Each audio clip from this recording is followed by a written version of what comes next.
Coming up on 2020 on ID, a Las Vegas mother of four out for a drive at night. The car came up really fast behind us. He swerves around us and I honked the horn. That mother supposedly followed home, gunned down. I was screaming and crying, saying, Mom's been shot, Mom's been shot. The hunt for her attacker is on. Her family destroyed by grief. That was bright white. But was the first story in the headlines The apparent incident of road rage. the entire story? Wait, what happened? A lot more complicated than the first reports of road rage. What really happened that night? We put all the pieces together. Witnesses telling what you've never heard before. And the first words out of his mouth, I got them. The victim painted as a villain. People start to wonder, should I be feeling bad for her? Are you all happy? You made my wife look like an animal. And the suspect with his own story to tell. Every direction I went, she would just follow. In this story, nothing is as it appears to be. And whatever happened in Vegas doesn't stay in Vegas. If this were a movie, it would almost be too unrealistic. A dangerous intersection. Welcome to 2020 on ID. I'm John Quinones. It's a tale that seemed all too familiar. A heated exchange between two strangers leads to road rage and then murder. But in the story you're about to see, as the truth unfolds, it reveals a knot of tangled relationships, mistaken identity, and overwhelming fear. As Deborah Roberts first reported in 2015, no one could have seen this chance encounter going so terribly wrong. It's a cool Thursday night in America's favorite adult playground, Las Vegas, and the Strip is already jumping. But across town, near another playground in a part of Vegas where people actually live, a local mom's about to set a mystery in gear. She pulls in and she smiles and she's like, I don't need you crashing the car. 44-year-old Tammy Myers is giving her 15-year-old daughter, Crystal, her first driving lesson. At 10 o'clock at night? Why would you go for a driving lesson at night? I wanted to go at night because, there's no cars around that you can possibly hit. And why'd you pick that area? It's close to home. So Tammy steers her 1993 Buick from the family home on Mount Shasta Circle to this empty parking lot at a nearby junior high school. A parking lot that's just wide open. Tammy and husband Bob have raised 4 kids in this neighborhood, teaching them all to drive right here. So you didn't think anything about the fact that they were going driving late at night? You know, we live in Las Vegas. We're a 24-hour town. That night, Bob is 300 miles away on business in Kernville, California, a traveling vendor selling hats and T-shirts at local fairs and sporting events. Son Robert Jr. is with him, the others back in Vegas, the eldest, Brandon, at home. And everything was good. Everybody was happy. And Here's how Crystal says it all played out.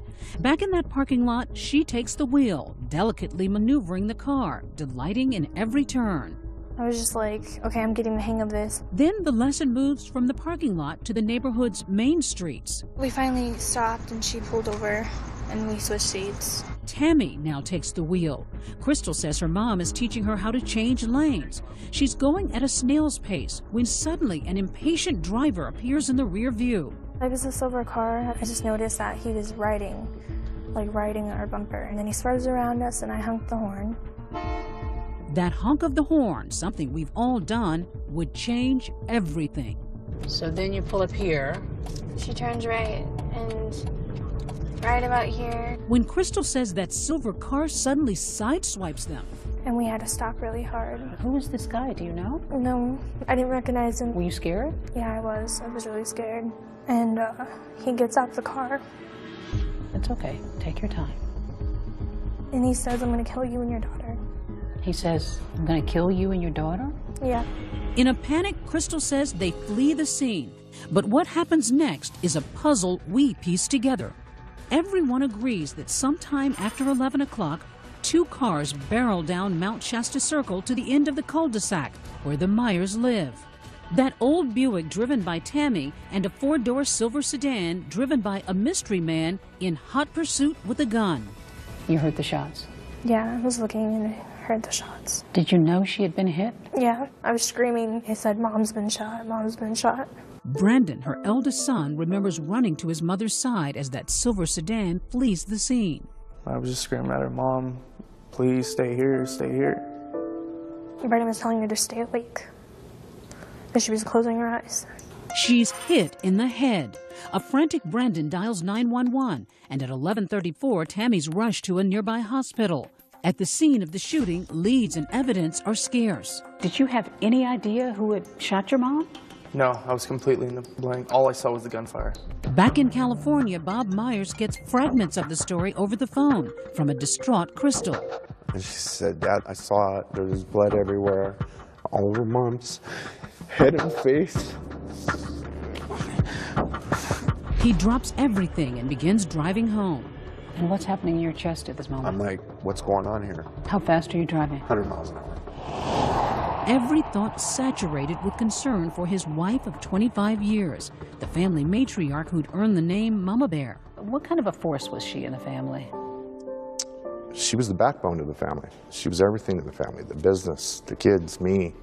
You know, she was the godmother of all, you know, in our home. She was the prankster, the jokester, a loving wife and a good mom. Didn't have a mean bone in her body. It's not until the early morning hours of February 13th when Bob, still on the road, gets a call from police. He says, "Mr. Myers, it started off as a road rage. They followed your wife home and shot your wife." Frantic, he wants to know more and begins calling TV stations, asking for updates and granting interviews. I'm speechless. I've been with this woman 25 years. He is now the vocal spokesperson for the Myers family. Local reporter Jackie Heinrich found it peculiar. He called our station when he was driving back from California and says, "Hey, I'm angry about this. How could someone do this?" I didn't want to freeze out the media, and here's why I didn't. You can't find killers without the media's help. By daybreak, Bob finally arrives at the hospital and sees his wife's lifeless body. I get to the room and I see my wife. And the sight. All right, I said, "I'm here, baby." And I said, "Oh, this is gonna be okay, you know." But his optimism is quickly dashed. The main doctor sister, "I hate to be the one to give you this bad news, but your wife's not gonna make it." And I told my wife, "No matter what it takes, I'll find out who did this to you." Later that morning, I'm right here. You know what you did last night? You come here. an angry Bob Myers stands before the cameras saying there were as many as 3 killers in that silver car. 3 guys wanted to plow into a mother of 4 and come back and shoot her, follow her home, and kill her. By the end of the day's news cycle, here's the official narrative. Police say 3 suspects in a small silver car nearly collided with her green Buick. It followed them home, someone inside opening fire.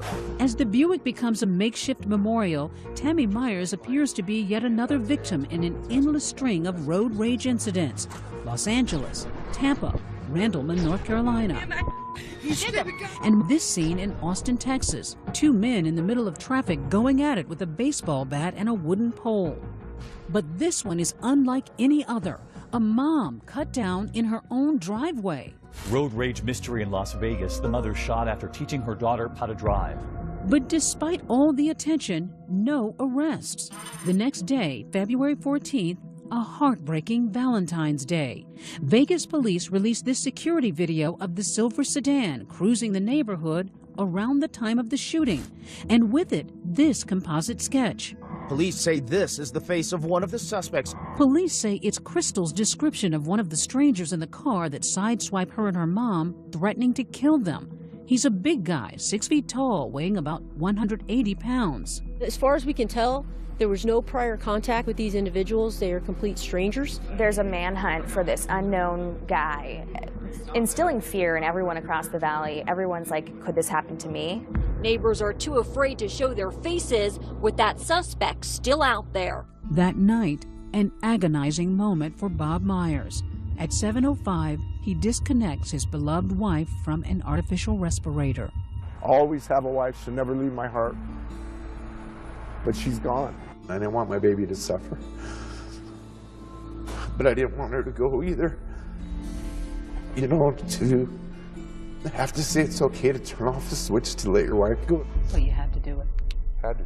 But before Tammy Myers can have a funeral, she's about to be buried. It's like they were murdering her all over again, repeatedly, daily. Tammy Myers went looking for the driver. Are you happy? As the story takes the first of what will be many sharp turns, was the innocent victim really all that innocent? Maybe this isn't what I thought it was in the beginning. And a young woman with inside knowledge about that night. But to break the case, she must find the courage to turn in a friend. You called the police. What did you say? Everything. Stay with us.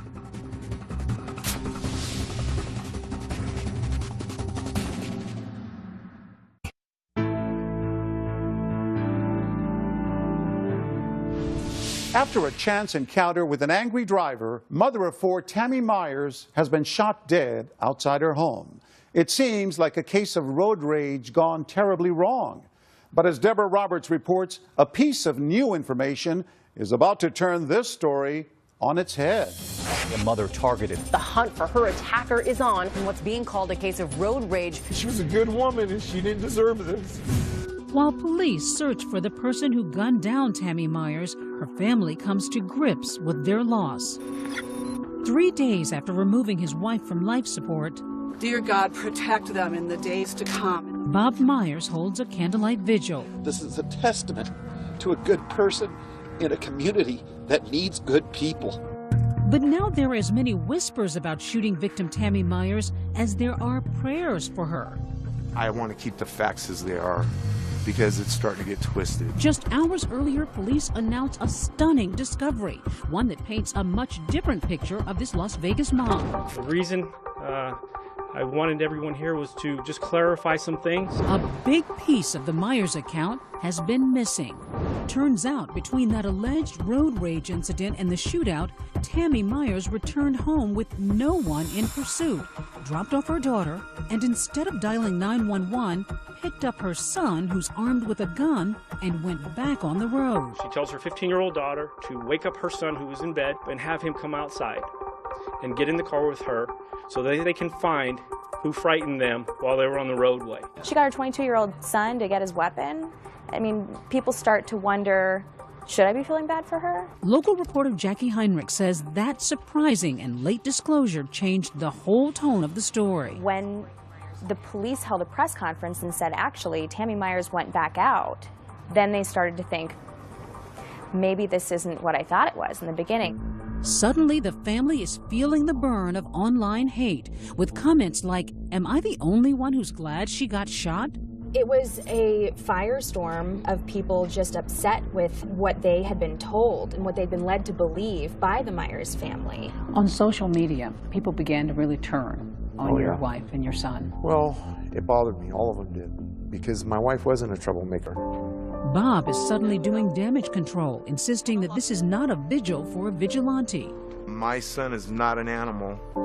My son is a hero in my book. So what's Brandon's story? He says his mother was convinced that road rager was headed to the house to make good on his death threat. She said, someone's trying to kill us, we need to go now. I'm like, why don't we call 911? You said, let's call 911. Yeah, and she goes, we need to get away from the house. They're trying to hurt us. How scared was she? How was she acting?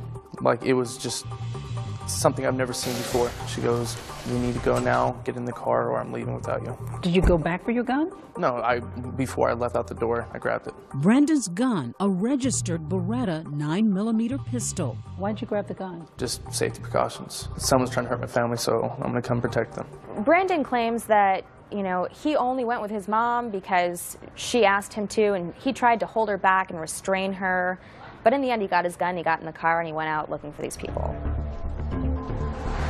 Brandon takes me on a drive to relive that night with his frightened mom behind the wheel. Like, she just, like, hell, her mouth was open. She was terrified. He points out the spot where he says his mom and sister were sideswiped by that angry driver. Happened right here. Right here. Do you see any cars? No, nothing. So he says they call it a night and head home. Still no cars, nobody's coming near you. No one's near us. Completely, it's a ghost town. But then, just as they make a right turn by the junior high school, he says they spot a silver car. So they were right here in front of us. She saw the silver car right here. It was literally right here in front of us. Things would escalate, leading to the shootout in the cul-de-sac, with both Brandon and that mystery shooter exchanging more than 20 rounds. But the exact how and who of the incident still puzzles police. That is, until this woman picks up a phone and drops a dime. You called the police? I felt that I had to. Were you conflicted? Absolutely. I still am, even sitting here. Nearly a week after the shootout, investigators interview this woman, Caitlin Christian. For the first time, she's sharing her story about the night Tammy died. It was about 3 o'clock in the morning. I was sleeping. My phone was going off the wall. She says it's 19-year-old Eric Nausch, a wannabe rapper and pot dealer seen here in his Instagram photos. Caitlin says he's a close friend with whom she shared everything. You just connect with certain people, and Eric and I had a connection. He had lost his father as he was a kid. I lost my mom when I was a kid, so instantly that just connects people. And so he had that loyalty that I have as well, and so we just became good friends. And that loyalty's about to be tested. It was, I need to come over, something important. How did he sound? Disheveled, shooken up. Caitlin says Nausch comes over to her apartment, confessing to a shooting in his neighborhood. And the first words out of his mouth is, "I got them." Telling her he may have shot a rival drug dealer. And then he showed you something. Mm-hmm. What did he show you? Well, he had emptied his backpack. He had pulled out his gun and extra clips for the gun. Nausch leaves. Then, days later, it hits Caitlin. Her friend may have been involved in Tammy Myers' shooting. You read the details, that there's a mom of 4 who's shot and killed. What goes through you at that moment? How could this happen? And I didn't even finish the article before I got up and called. Called? The police. She makes a wrenching decision to turn in her trusting friend. And how did you feel after the conversation once you told them what you knew? Terrible, but there's always a right and a wrong. The next day, SWAT team squad cars surround Eric Nausch's home. He's holed up inside. Our Las Vegas affiliate KTNV is live on the scene. Right now we are in the tactical phase of attempting to take a suspect into custody. Caitlin says she's texting Eric nonstop. So you were trying to convince him to surrender? Right. Still a very confusing scene out here as everybody is arriving here on scene. One of those arriving is the suspect's mother, who's in obvious distress. Guys, please, guys, get back. Please! Turn your phone off! But as the standoff drags into its second hour, questions in this already complex case are multiplying. For one thing, Eric doesn't even drive, and he bears little resemblance to Crystal Myers' description of the shooter. I mean, he's really small. He's nowhere near 6 foot. And just as bizarre, the location of his house, just a block away from the Myers residence on Mount Shasta Circle. We go through the play-by-play on this map with ABC legal analyst Dan Abrams. The irony being that the suspect is right around the corner from this family. They're out looking for some composite sketch of some guy in a road rage incident. And little do they know that it's a block away. You can literally see his home from my front door. And you walked over to his home really angry. Pajamas and all. I'm white. You were yelling. Oh, I was upset. No, it ain't okay. Bob Myers is devastated, the police stopping him from getting any closer. And in that moment, his understandable grief turns to unforgiving anger. You all happy? You made my wife look like an animal and my son. There's the animal a block away. Are you happy? My wife was a victim. She lost her life. And it's like they were murdering her all over again, repeatedly, daily. Finally, a shirtless Nausch surrenders. Suspect has been taken into custody. Suspect is en route to headquarters to be interviewed. Yes, police have questions, but nobody's prepared for the shocking answers. This story's not right. My name's getting thrown in. Nausch is about to spin a whole new version of the story. When we come back, Eric Nausch says road rage had nothing to do with it. I just had threats on my phone. And claims Tammy Myers was stalking him. Every direction I went, she would just follow. Everywhere I went, that car was there.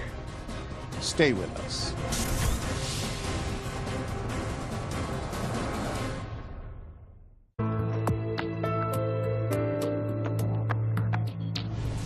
1 week after the murder of Tammy Myers, there is an arrest in the case.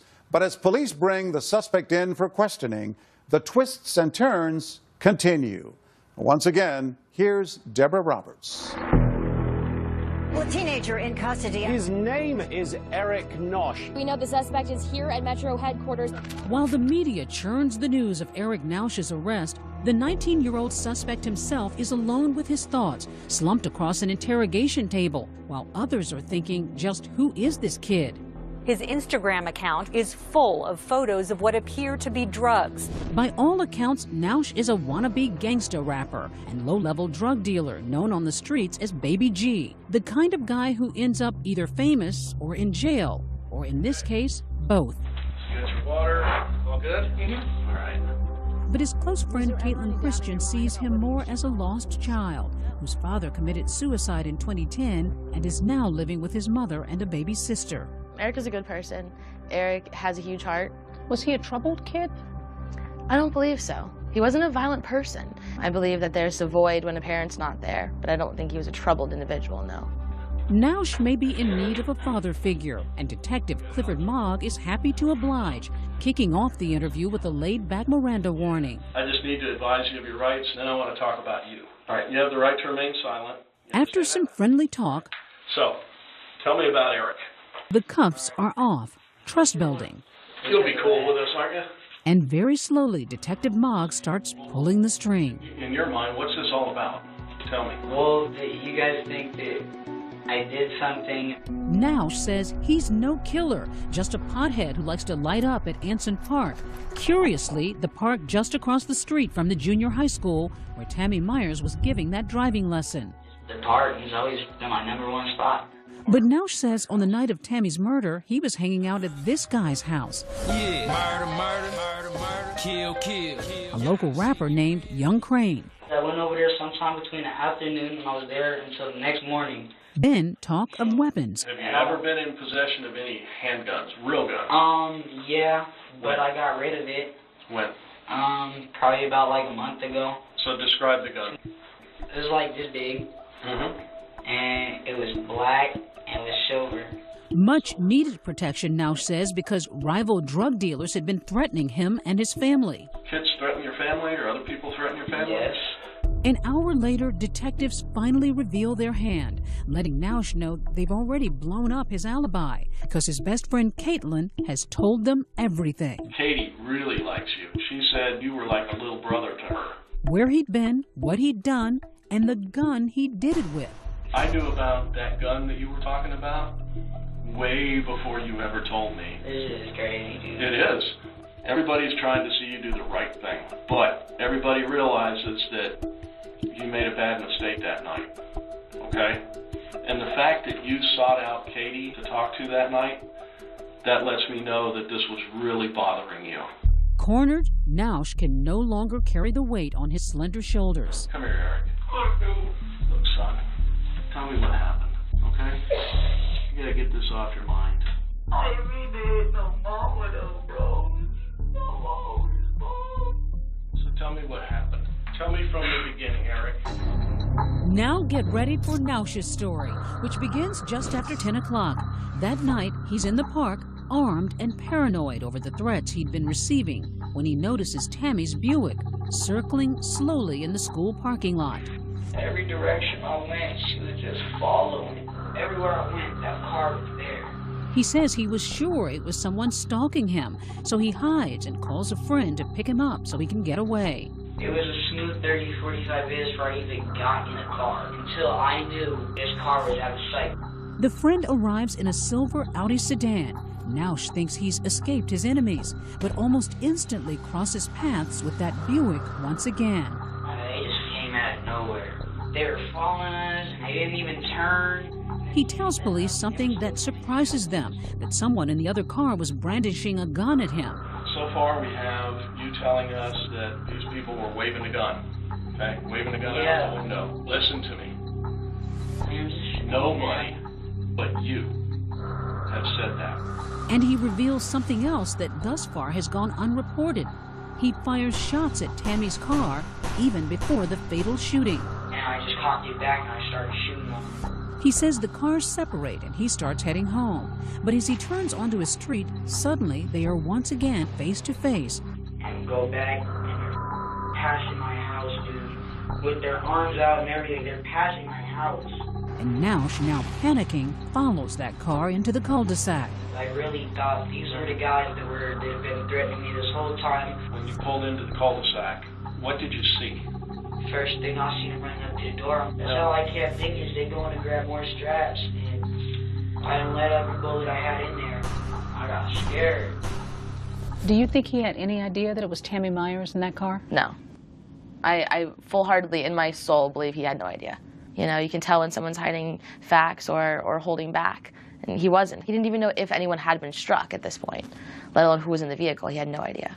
After unloading his gun, Nausch flees the scene, thinking he'd protected his family. It's only days later, Caitlin says, they both realize he may have just destroyed one. What was his reaction when he realized that it was Tammy?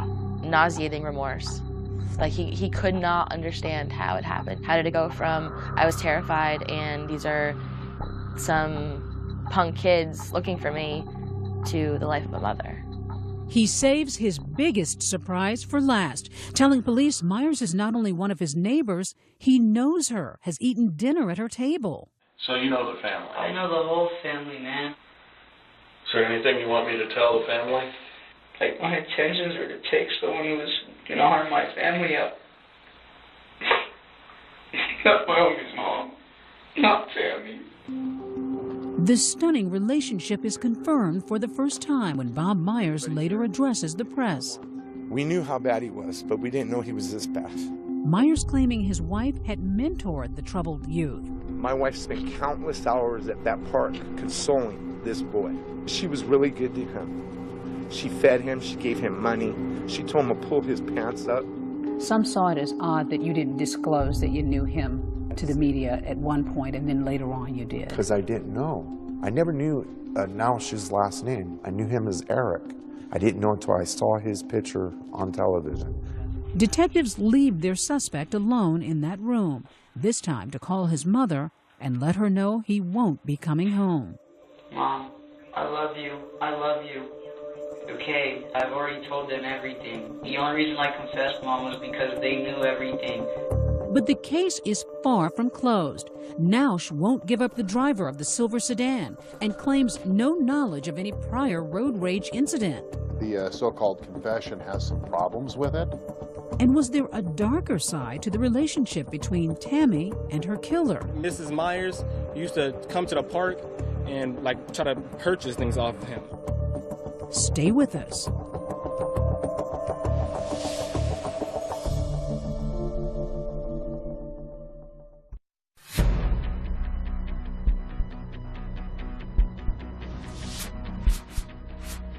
"10 days after the shooting of Tammy Myers, a wide-eyed Eric Nausch is ushered into a courtroom for the first time, an image that brings his friend turned informant Caitlin Christian to tears. What do you see when you see this shot in court? Just terrified. I mean, he looks the picture of a confused kid right here, don't you think? Yeah. In court, Nausch is with his new defense team, Conrad and Augustus Klaus. They're known around town for their assertive advertising, and now for an assertive defense. We are conducting our own investigations, and some of those already appear to be bearing fruit. The Klauses want that interrogation tape tossed out, And I just cocked it back and I started shooting them. saying their client had smoked pot right before surrendering to police and was impaired while making those statements. The fact that our client was high and the police knew it compromises the result. But they're not just betting on a technicality. They claim the killing of Tammy Myers was justified. The facts seem to point to self-defense in this situation. I think there's a possibility, at least, that he was feeling like his life was in immediate danger. Now, I think in a court of law, it's going to be very hard to prove that, firing 20-some-odd rounds is self-defense. Do you think Eric should go to prison as a murderer? No. But I don't think Eric needs to go away forever. Because, she says, for months, Eric was facing a barrage of anonymous death threats from what he suspected were rival drug dealers. The situation serious enough for him to get that .45 caliber pistol. What kind of threats? He said they would come through text messages, phone calls, Facebook messages. He didn't know who they were, but that they were going to skin him, skin his baby sister alive, take care of his mom as well. You saw the actual text messages? Absolutely. And as Nausch says repeatedly in his interrogation video, he thought they'd come for him the night of February 12th. In his mind, it's they threatened me. This was them coming at me. This was me protecting myself. And she believes Nausch's claim that he saw someone pointing a gun at him from Tammy's car, prompting him to begin shooting. But there's no doubt in your mind that he felt that somebody waved a gun at him, that he saw that. Absolutely. There's no doubt in my mind that he felt absolutely threatened, that it was me or it was them. But Brandon Myers insists he never revealed his gun. Did you wave your gun? No, not at all. Given the Myers family's previous omissions, Jackie Heinrich has trouble believing them. Her suspicions turbocharged by rumors among people who knew Nausch, like Anthony Lee, and what they claim was the true nature of the relationship between Tammy and Nausch. Mentor and mentee, or something more sinister. Mrs. Myers used to come to the park and try to purchase things off of him. Find out that it has more to do with drugs than mentorship. Heinrich points out that investigators found the painkiller oxycodone in Tammy's purse. We don't know if that is related to their relationship or if that's separate, if that's totally on the up and up. Nausch never mentioned anything of the sort in his interrogation, but the accusations lead to headlines like this, suggesting the shootout wasn't about aggressive driving at all, but about dirty drug dealing. The one thing that we can positively say at this point is that this case was not about road rage. But according to Bob Myers, it was all just the defense trying to muddy the waters, one of many off-the-wall theories his family has had to knock down. It's just one thing after the other. It's like my daughter was pregnant by him and they were in a relationship, or my wife was in a relationship with him, or it was a drug deal gone bad. Did anybody in your family ever buy drugs from him? Definitely not. Some question the fact that your wife had oxycodone in her purse. Yeah. She had a prescription for it. She had a prescription for 3 years for it. How do you plead to count 1, murder with use of a deadly weapon? Not guilty. On March 12th, Nausch pleads not guilty to murder charges as police are closing in on another piece of the puzzle. Who was driving the car when Tammy Myers was shot? Nausch won't say, but cell phone records lead police to his 27-year-old buddy, Derek Andrews, owner of a silver Audi, which sure looks a lot like the car in the security video. Andrews and Nausch are soon seated side by side once more, not in the Audi, but in a courtroom with matching jumpsuits. This was an act of unprovoked use of force on behalf of Mr. Nausch, with Mr. Andrews being the driver and complicit in this act. Andrews denies any involvement, pleading not guilty. Could he be that mysterious man seen here in the sketch, the first alleged road rage incident that started it all? Up next, we put the pieces together. Shows, Brandon, what was that? And that's when Brandon got out of the car, Mrs. Myers got out of the car. But the truth is stranger than fiction. It turns out everybody's wrong. Don't go away.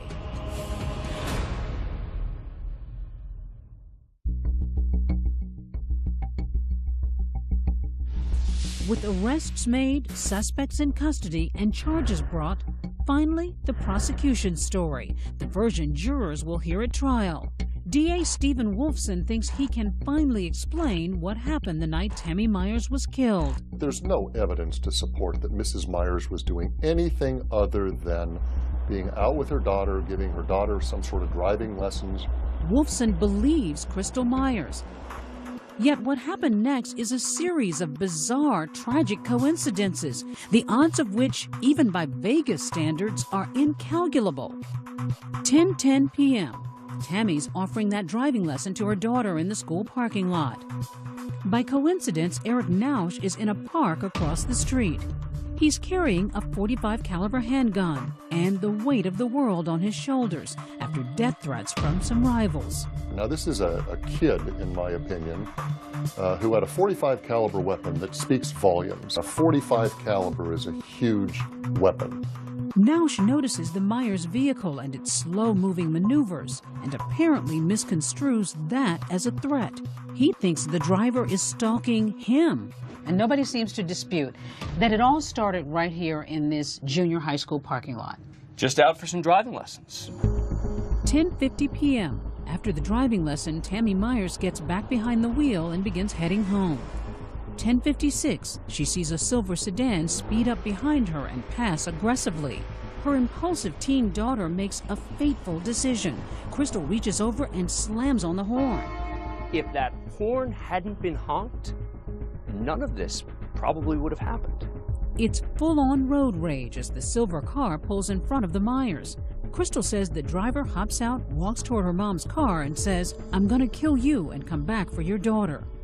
We'd be very interested to find out who was in that other car, because we don't believe it was Mr. Nausch. Back at the park, Nausch is being picked up by friend Derek Andrews, coincidentally driving a different silver sedan. Meantime, Tammy Myers makes it back home, and instead of dialing 911, drops off her daughter and picks up 22-year-old son Brandon, who grabs his pistol. He happens to be a registered handgun owner. It was a mistake on her part, in my opinion, but it is what it is. The search begins as mom and son take off looking for the road rager. Moments later, they locate him, or so they think. We pulled up, boom, they were right here in front of us. She saw the silver car right here. It was literally right here in front of us. What does she say when you see the car? Brandon, that's them. Those are the ones that threatened to kill me and your sister. A chance encounter and what would be a fatal case of mistaken identity, as Tammy has the right color but the wrong car, one occupied by Nausch and Andrews. It's right here that she thinks she's found the car. And it's at that same moment that Nausch thinks he's being followed by this green car. So now you have both of them mistakenly paranoid about the other. When Nausch spots the stalking green Buick, the same exact one he spotted in the parking lot, he surmises that he's the one about to be attacked. Moments later, shots fired. The first, but not the last time bullets will fly that night. At that point, the evidence says that Mr. Nausch raised his weapon in a threatening manner. This is a loud .45 caliber gun, makes a lot of noise, very intimidating. She goes, "Brandon, what was that?" I said, "Mom, we're getting shot at." At that point, she's shaking. He says he fired some shots there, but he didn't hit anybody. This should have been the end of it, which is Nausch has now gotten to threaten the drug dealers who he thinks are behind him. He's fired his weapon. They've learned their lesson. Both cars speed off. Myers and Nausch each heading home, taking parallel streets.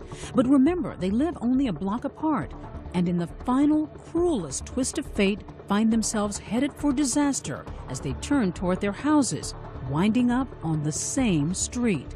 The Myers pull into the cul-de-sac. Derek Andrews follows them in. And that's when Brandon got out of the car, Mrs. Myers got out of the car. There's no evidence to suggest that Brandon or Mrs. Myers did anything to legally provoke and give Mr. Nausch the legal right to use deadly force. The minute he follows them into that cul-de-sac, he's now become a threat. What did you think was about to happen at that point? Did you think there was going to be a shootout? No, until they started shooting. And everything was like slow motion, like very slow pace. It was weird. Nausch empties his .45 and reloads. The evidence will show Mr. Nausch, in an unprovoked way, for stupid reasons, chose to drive down in a neighborhood that he was familiar with. And he saw two people and opened fire. When the shooting stops, the sedan backs away, and Brandon Myers sees his mother on the ground. She was laying and bleeding. So just seconds more and you would have both made it into the house. Yeah. A year later, that house soon to be only a memory. The Myers family packing up, moving out of the neighborhood and away from the specter of Tammy. I catch myself all the time calling her. I'll sit in my chair out in the living room and I'll go, "Hey, babe." Nothing comes back. The quiet cul-de-sac, once a safe and secure street for the boys' football fun, will now be remembered for the woman it could not protect. I hate looking at this. I just stare at the ground right there. And I know that she was right there. The family has had a book written telling their side of the story as they await the trial of Eric Nausch. Bob will wait until after that to lay his wife's ashes to rest. You haven't buried your wife? Oh, no. Why not? Because everything that was said about my wife. When I put my wife in the ground, I want all the truth out. And I think the only way we're going to get that out is from a trial. Mrs. Myers, as I understand it, was a nice lady who was willing to try and help a troubled kid. That's what the evidence will show and nothing more. They're all over here driving around like clowns. A year later, another incident in Las Vegas between the driver of this truck and a motorcyclist. But Brandon Myers didn't need to see that to give peace a chance. In the wake of his mother's death, he surrenders the 9mm pistol he took with him that fateful night. The cops have it. I mean, I told them I don't want it back. They can keep it. For Crystal, the youngest Myers child, life has been difficult. The loss, the scorn, the guilt. You saw everything. Yeah. I asked myself, what if we didn't go? Or what if I didn't want to go? Or what if I never honked the horn? It probably would have been different. Crystal is coping the best way she knows how, through music. You say that you've actually written a song. Yeah, I did. Do you mind singing a little bit? Sure. The angel will fly and let the soul go. I know she'll be alright. All these people judging us everywhere we go. The pain will never leave. It will always remain the same.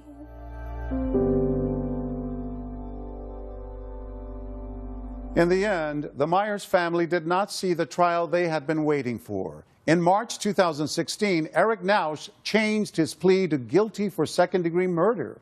He faces a possible maximum sentence of life in prison. Derek Andrews also changed his plea to guilty of voluntary manslaughter and accessory to murder. He faces a maximum of 15 years in prison. I'm John Quinones. Please join us next time for another edition of 2020 on ID.